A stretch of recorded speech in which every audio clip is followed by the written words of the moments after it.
the heart of the windswept plains, Sentinel Butte stood as a solitary guardian against the twilight sky. Its rugged silhouette, carved by centuries of wind and weather, was more than just a natural landmark. It was a repository of ancient secrets and dark tales. Old stories talk about a warrior in love with a heavenly beauty and built a tower to reach her, eventually falling to his death. Later, it was used for warfare against the giants coming from the great waters to know when they would return and have the ancient people flee into the earth once again. Now, it is home to rogue death spirits that have no allegiance and have foregone their sacred duties and instead use it as a jumping point to the death world. Tonight, its eerie stillness was shattered by the cries of a young girl, taken from her home against her will by forces as ancient and unforgiving as the Butte itself. The police were called, but they couldn't get close to the Butte without passing out or being tossed by an unseen force. The child's fate now intertwined with the twisted spirits that haunted this once sacred place. It hung precariously on the balance. One could only guess what they wanted with this innocent girl as her cries echoed across the dark plains atop the tall Butte. The base camp was alive with a tense energy as the rescue team gathered. Maps sprawled across the hood of a battered Jeep flickered under the beams of handheld lights, showing the rugged paths that led up to the Butte. The evidence laid out was irrefutable. Tracks mingled and strange symbols known in local lore as marks of dark rituals, and multiple sightings of shadowy figures moving under the cover of darkness. The cops refused to get close and left it up to us. This isn't just a search and rescue. It's a battle against darkness that preys on the innocent. We don't know what they'll do with this young one, but the methods she was taken with were all pointing to her death. So long as we hear her cries, we know there's still hope. We have to make haste, announced our squad leader, his voice steady despite the weight of their task. A local guardian and elder in the ranks, who has since retired from combat, made the call to us and gave us insight into the Butte's ominous reputation. He spoke of its legends with a reserved caution. Sentinel Butte has always been a place of power, he explained, his aged eyes reflecting the flicker of the campfire. Our ancestors knew it was a crossing point for spirits entering our world.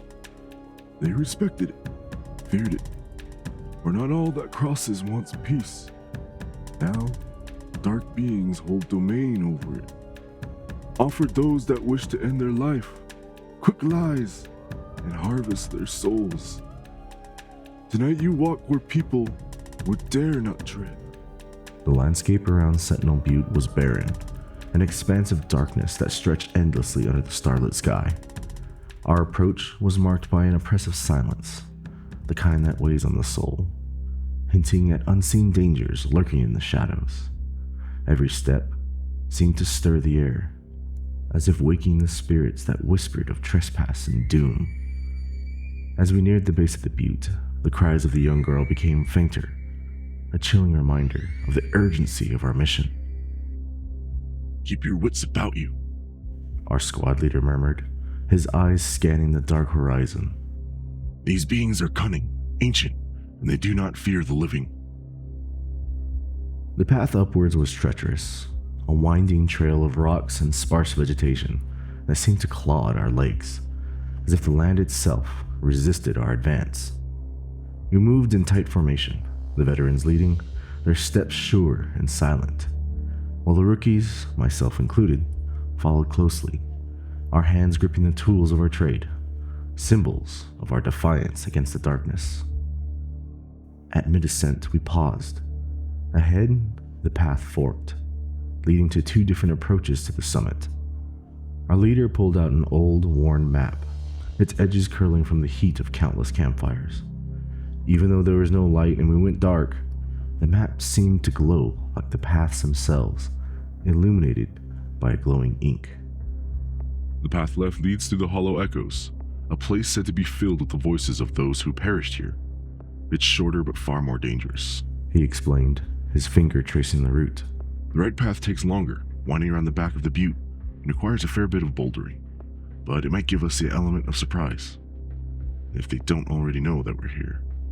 We need every advantage that we can get. Decision made. We took the right path, our progress slow as we navigated the rocky terrain. The cries had stopped now, replaced by a heavy silence that seemed to press down on us with the weight of all the dark history this place held. Suddenly the ground trembled beneath our feet. Low, rumbling sounds echoed around us, not from any beast, from the butte itself, as it disapproved of our presence. The elder, still nimble despite his age, and sensing our rising fear, began to chant softly in a language old as the butte itself. The air shimmered around us, a subtle sign that his protections were taking hold and calming the stones around us. Then from the shadows, figures emerged, wraith-like, their forms blurred as if seen through water. Their eyes glowed with a sickly light, and their mouths were twisted in sneers of malice. "Death spirits," whispered one of my squad mates, his voice barely audible. Our leader raised his arm, signaling us to halt. These things Dominda, Drameshkosten, Rosapai. It came from the figures, though none of us saw which one it could have come from. Paralyzation, chills, fear. It gripped every part of my heart, as if it stopped, and I felt a cold blade on my neck. My eyes darted, the only body part that I could move, and saw black mists appear behind each of my squad. They knew we were coming. Eko, Zastias Delak Mustlapa, Escotramp Mesashoha, Cried out the elder, Ashtatsut! responded my squad leader.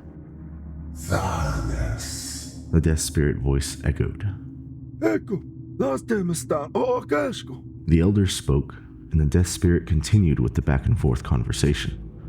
I was still learning the ancient language, but I caught words here and there. After a few back and forth words, the mists backed off, and the blade at my neck moved away. Suddenly the elder dropped with dead weight. The black mist surrounded him. Our squad leader barked out an order with an audible cackle in his voice. "Move! It's just us now against the evil that wants that girl." We moved forward, and I turned back and saw the myths and the death spirits taking the limp body of the elder to a dark shadow. With hearts pounding and aching, we advanced, each step deliberate, our every breath a silent prayer. The cries had resumed, desperate and close. Guided by the sound, we found a hidden entrance to a cave. Inside, the air was thick with the scent of sulfur and the palpable presence of evil. The cave's interior was dimly lit by the flickering of torches mounted along the rough-hewn walls, casting long, dancing shadows that seemed almost alive. The cave opened up to the sky as we were at the top of the butte. A cold draft sneaked its way through the cavern, carrying with it the faint, disturbing echoes of chants and cries, both old and current. The source of the desperation we had been drawn to became horrifyingly clear. In the center of the cave, encircled by a ring of dark figures cloaked in tattered robes and various black skins, stood a makeshift stone altar. Upon it, the young girl lay bound, her eyes wide with terror. Her cries had turned to whimpers. The realization of her plight strengthened our resolve. The figures around her moved rhythmically, their chants growing louder and more fervent with each passing moment.